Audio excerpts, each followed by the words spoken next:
Last 1 দশকে আমাদের লেনদেনের ধরন অনেকটা চেঞ্জ হয়েছে। এই যেমন কেউ বন্ধুকে টাকা পাঠাচ্ছে এমএফএস এর মাধ্যমে, আবার অনলাইনে কেনাকাটায় আমরা ব্যবহার করছি ডেবিট বা ক্রেডিট কার্ড, আর এক ব্যাঙ্ক অ্যাকাউন্ট থেকে আরেক অ্যাকাউন্টে টাকা ট্রান্সফার করছি ব্যাংকের মোবাইল অ্যাপে। সব মিলিয়ে বলা যায় এমএফএস, ব্যাংক কার্ড আর অনলাইন ব্যাংকিং ব্যবহারের মাধ্যমে আমরা ডিজিটাল পেমেন্ট আর ট্রানজ্যাকশনে অভ্যস্ত হয়ে উঠেছি।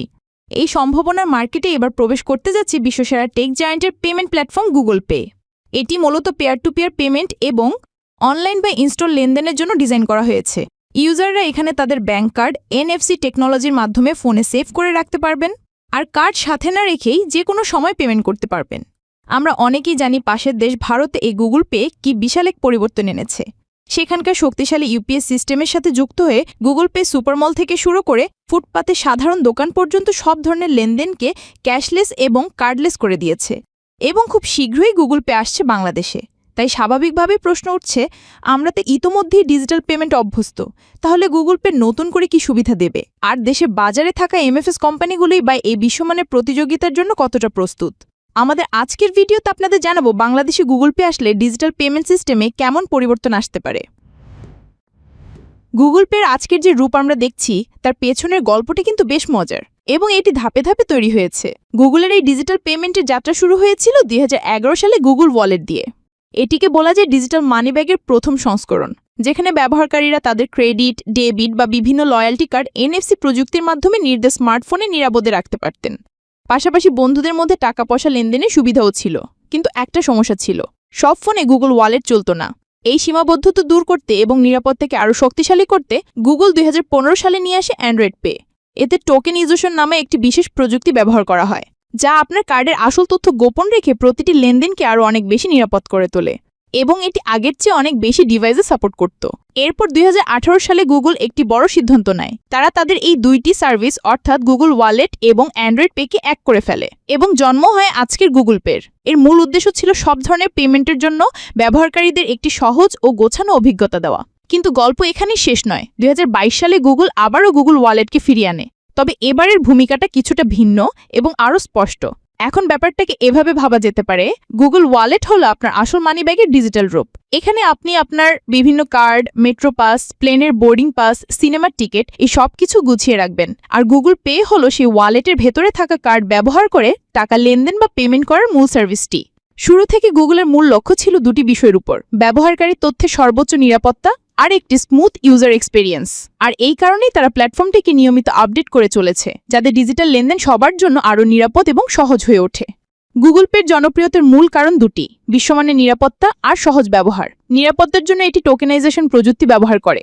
এর মানে হলো পেমেন্টের সময় আপনার আসল কার্ড নম্বর কখনই শেয়ার হয় না, বরং একটি সুরক্ষিত ওয়ান টাইম কোড ব্যবহার করা হয়। এর সাথে আছে ফিঙ্গারপ্রিন্ট বা ফেস আইডির মতো বায়োমেট্রিক্স লগ ইন সুবিধা। আর সুবিধার কথা বললে, এই একই অ্যাপ দিয়ে আপনি বন্ধুকে টাকা পাঠানো, দোকানে ট্যাপ করে পেমেন্ট করা কিংবা অনলাইনে কেনাকাটা সবই করতে পারবেন। এটি গুগলের অন্যান্য দরকারি সার্ভিসের সাথে যুক্ত থাকায় অনলাইন পেমেন্টও হয়ে যায় এক ক্লিকে। এমনকি আইফোন ইউজারদের জন্য গুগল পের আলাদা অ্যাপ রয়েছে, তাই এটি প্রায় সবার জন্য একটি সহজ সমাধান। তাহলে সারা বিশ্বে গুগল পে ঠিক কতটা জনপ্রিয় বা এর ব্যবহারিক বা কতটুকু? এর বিশালতা বুঝতে কয়েকটি সাধারণ তথ্যে যথেষ্ট।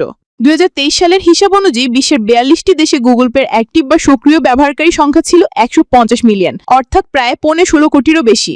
আর যদি শুধু ট্যাপ করে পেমেন্ট করার সুবিধার কথা বলি, তাহলে গুগলের তথ্য অনুযায়ী এই সার্ভিসটি তারা তাদের গুগল ওয়ালেটের মাধ্যমে প্রায় 100টি দেশে দিয়ে থাকে। এই বিপুল জনপ্রিয়তার পেছনের মূল কারণ কয়েকটি। প্রথমত, এটি ব্যবহার করা খুবই সহজ। দ্বিতীয়ত, এর নিরাপত্তা ব্যবস্থা বিশ্বমানের হওয়ায় মানুষ এর উপর ভরসা করতে পারে। তৃতীয়ত, ছোট বড় প্রায় সব ধরনের দোকানেই এটি গ্রহণযোগ্য। সব মিলিয়ে বলতে গেলে গুগলের অন্যান্য দরকারি সার্ভিসগুলোর সাথে এটি এমনভাবে কানেক্টেড, যা ব্যবহার করে ডিজিটাল লাইফস্টাইল আরও অনেক বেশি সহজ করে দেয়। গুগল পের বিশ্বব্যাপী জনপ্রিয়তার সবচেয়ে বড় এবং সফল উদাহরণ হলো আমাদের পাশের দেশ ভারত। 2023 সালের একটি রিপোর্ট অনুযায়ী ভারতে গুগল পে ব্যবহারকারীর সংখ্যা প্রায় 67 মিলিয়ন, অর্থাৎ 7 কোটিরও বেশি। এই বিপুল সংখ্যার কারণে ভারতে এখন গুগল পে সবচেয়ে বড় বাজার। কিন্তু ভারতে তাদের এই অবিশ্বাস্য সফলতার পেছনে মূল রহস্যটা কি? এর উত্তর হলো ইউপিআই বা ইউনিফাইড পেমেন্টস ইন্টারফেস। এটি হলো ভারতের নিজস্ব একটি রিয়েল টাইম পেমেন্ট সিস্টেম, যা দেশটির national payments corporation of India বা এনপিসিআই পরিচালনা করে। ইউপিআই সবচেয়ে বড় সুবিধা হলো এটি ব্যবহারকারীদের কোনো ফি ছাড়াই এক ব্যাংক থেকে অন্য ব্যাংকে টাকা পাঠানো, বিল দেওয়া বা দোকানে পেমেন্ট করার সুযোগ করে দেয়। গুগল বুদ্ধিমত্তার সাথে ভারতের এই শক্তিশালী সিস্টেমের সাথে নিজেদের যুক্ত করেছে। তারা ইউপিআই ভিত্তিক কিউআর কোড বা এনএসসি প্রযুক্তি ব্যবহার করে পেমেন্ট করার ব্যবস্থা করেছে, যা ভারতের বাজারে তাদের অবস্থানকে পাথরের মতো শক্ত করেছে। এর ফলাফল টাইমস অফ ইন্ডিয়ার একটি রিপোর্ট বলছে, শুধু 2023 সালের মে মাসেই গুগল পে এর মাধ্যমে ভারতে মোট 8,85,000 কোটি রুপির লেনদেন হয়েছে। এই বিশাল অঙ্কই গুগল পেকে দেশটির দ্বিতীয় বৃহত্তম ইউপিআই প্ল্যাটফর্মে পরিণত করেছে। তবে বাজারটা কতটা প্রতিযোগিতামূলক তা বোঝা যায় শীর্ষস্থানে থাকা ফোনপের দিকে তাকিয়ে, যারা একই সময়ে প্রায় 12 লাখ কোটি রুপির বেশি লেনদেন করেছে। ভারতের সফলতার পর গুগল এখন আমাদের এই অঞ্চল অর্থাৎ দক্ষিণ এশিয়া ও দক্ষিণ পূর্ব এশিয়ার অন্যান্য দেশও একইভাবে নিজেদের বিস্তার ঘটাচ্ছে। যেমন সিঙ্গাপুরে গুগল পে এখন মানুষের দৈনন্দিন জীবনের অংশ। বাস বা ট্রেনের ভাড়া দেওয়া থেকে শুরু করে স্মার্ট পার্স দিয়ে কেনাকাটা পর্যন্ত সবকিছুতেই এর ব্যবহার রয়েছে। আবার মালয়েশিয়া তারা একটি দারুণ কৌশল নিয়েছে। সেখানে তারা শপি পে বা টিএনজি ই ওয়ালেটের মতো জনপ্রিয় লোকাল ই ওয়ালেটগুলোর সাথে যুক্ত হয়েছে। এটি ছিল দক্ষিণ পূর্ব এশিয়ার গুগলের প্রথম কোনো ই ওয়ালেট পার্টনারশিপ, যার ফলে তারা এক ধাক্কায় মালয়েশিয়ার প্রায় 88% ই ওয়ালেট ব্যবহারকারীর কাছে পৌঁছে যেতে পেরেছে। অন্যদিকে পাকিস্তান সংবাদ মাধ্যম ডনের রিপোর্ট অনুযায়ী এই বছরই 12 মার্চ সেখানে গুগল পে আনুষ্ঠানিকভাবে যাত্রা শুরু করেছে। আর সেই সাথে ডেইলি স্টারের 28 একটি প্রতিবেদন অনুযায়ী আমাদের দেশেও আসছে গুগল পে। এইসব উদাহরণ দেখার পর বাংলাদেশের প্রেক্ষাপটে আরো বেশি আকর্ষণীয় হয়ে উঠেছে। ভারতে গুগল পে যা করেছে বাংলাদেশের পার্সপেক্টিভে তার কতটা প্রভাব পড়বে। মালয়েশিয়ার মতো এখানেও কি তারা দেশীয় কোনো কোম্পানির সাথে পার্টনারশিপ করবে, নাকি সরাসরি প্রতিযোগিতা নামবে? আর সবচেয়ে বড় কথা, আপনার আমার মতো সাধারণ ব্যবহারকারীর অভিজ্ঞতা কতটা বদলাবে এবং দেশে শক্তিশালী এমএফএস সার্ভিসগুলোই বা এই চ্যালেঞ্জ কিভাবে মোকাবেলা করবে? এই প্রশ্নগুলোর উত্তর খোঁজার আগে চলুন একবার আমাদের দেশের ডিজিটাল পেমেন্টের বর্তমান চিত্রটা এক ঝলকে দেখে নেই। ঠিক কি রকম একটি বাজারে গুগল পে প্রবেশ করতে চলেছে। আমাদের দেশে ডিজিটাল লেনদেনের সবচেয়ে বড় ভূমিকা রেখেছে এমএফএস কোম্পানিগুলো। যদিও ব্যাংক কার্ডের ব্যবহার দেশে অনেক আগে থেকেই ছিল, কিন্তু চেঞ্জটা আসে 2011 সাল থেকে, যখন এমএফএস এর যাত্রা শুরু হয়। এরপর থেকেই দেশের বিশাল এক জনগোষ্ঠী ডিজিটাল লেনদেনের সাথে ইউজড হতে শুরু করে। কিন্তু এর প্রভাবটা ঠিক কতটা বড়? বাংলাদেশ ব্যাংকের তথ্য অনুযায়ী এখন দেশের দৈনিক গড়ে প্রায় 4,000 কোটি টাকা ডিজিটাল লেনদেন হয়, যার সিংহভাগই আসে এই এমএফএস এর মাধ্যমে। আর 2025 সালের শুরু পর্যন্ত দেশে এমএফএস অ্যাকাউন্টের সংখ্যা দাঁড়িয়েছে 23 কোটিরও বেশি। অর্থাৎ দেশের মানুষ এখন ডিজিটাল পেমেন্টের জন্য প্রস্তুত। একই সাথে আরেকটি ইন্টারেস্টিং বিষয় হলো, মানুষ এখন ইন্টারনেট ব্যাংকিং বা আই ব্যাংকিংয়ের দিকেও ঝুঁকছে। ইভেন ব্যাংকের মোবাইল অ্যাপ ব্যবহার করে এখন ঘরে বসে আরটিজিএস, এনপিএসবি বা বিএফটিএন এর মতো সিস্টেমের মাধ্যমে এক ব্যাংক থেকে অন্য ব্যাংকে সহজেই টাকা পাঠানো যাচ্ছে। একই সাথে শহরের জীবনের সাথে তাল মিলিয়ে বাড়ছে ব্যাংক কার্ডের ব্যবহারও। কিন্তু এখানে ছোট্ট সমস্যাও তৈরি হচ্ছে। অনেক গ্রাহকের কাছেই এখন একাধিক ব্যাংকের কার্ড থাকে, আর এসব কার্ড একসাথে মানিব্যাগে বহন করাটা অনেক সময় বেশ ঝামেলার। আর ঠিক এই জায়গাতেই, অর্থাৎ দেশে এমএফএস এর বিশাল ব্যবহারকারী, ব্যাংক অ্যাপ ও কার্ডের জনপ্রিয়তা এবং একাধিক কার্ড বহনের এই ছোটখাটো ঝামেলার প্রেক্ষাপটেই গুগল পে দেশের ডিজিটাল লেনদেনের ক্ষেত্রে একটি বিশাল পরিবর্তন নিয়ে আসতে পারে। এই প্রেক্ষাপটে গুগল পে ঠিক কী কী সম্ভাবনা তৈরি করতে পারে আমাদের দেশের জন্য? প্রথমত, সাধারণ ব্যবহারকারীর জন্য সবচেয়ে বড় পরিবর্তনটা আসবে সুবিধায়। গুগল পে তার সহজ ব্যবহার এবং গুগলের নিজস্ব ইকোসিস্টেম যেমন জিমেইল, ক্রোম এর সাথে কানেক্টেড থাকার কারণে খুব সহজেই শহর থেকে গ্রাম পর্যন্ত সব ধরনের মানুষের কাছে পৌঁছাতে পারবে। একবার ভাবুন, আপনার একাধিক ব্যাংক কার্ড, লয়্যালটি কার্ড বা কোনো ওয়ালেটের ঝামেলাই থাকছে না। একটি অ্যাপেই আপনি পাচ্ছেন ব্যাংক অ্যাকাউন্ট, রিওয়ার্ড কার্ড আর এনএফসি পেমেন্টের মতো সব সুবিধা। এর মানে আপনি মানি ব্যাগ বা কার্ড ছাড়াই শুধু ফোন ট্যাপ করেই সব ধরনের পেমেন্ট করা সম্ভব হবে, যা আমাদেরকে সত্যিকারের ক্যাশলেস ও কার্ডলেস একটি ভবিষ্যৎ দিকে এগিয়ে নিয়ে যাবে। দ্বিতীয়ত, গুগল পে টাকা লেনদেনের বাইরেও অনেক কিছু। এর মাধ্যমে bill payment, mobile recharge, online shopping, এমনকি বিদেশ থেকে রেমিটেন্স গ্রহণ করার প্রক্রিয়াও অনেক সহজ হয়ে যেতে পারে। আর যদি গুগল পে দেশে বাস্তবতার কথা মাথায় রেখে এমএফএস এর মতো ক্যাশ ইন বা ক্যাশ আউট করার কোনো সুবিধা যুক্ত করে, তাহলে এটি সাধারণ মানুষের মধ্যে খুব দ্রুত জনপ্রিয়তা পাবে। তৃতীয়ত, এর প্রভাব শুধু ব্যবহারকারীর মধ্যে সীমাবদ্ধ থাকবে না। গুগল পের মাধ্যমে পেমেন্ট গ্রহণ করা সহজ হওয়ায় দেশের ছোট বড় দোকান, সুপার শপ, রেস্টুরেন্ট থেকে শুরু করে ই কমার্স এবং বিশেষ করে ফেসবুক ভিত্তিক এফমার্টস প্ল্যাটফর্মগুলোর ব্যবসার সুযোগ আরও বাড়বে।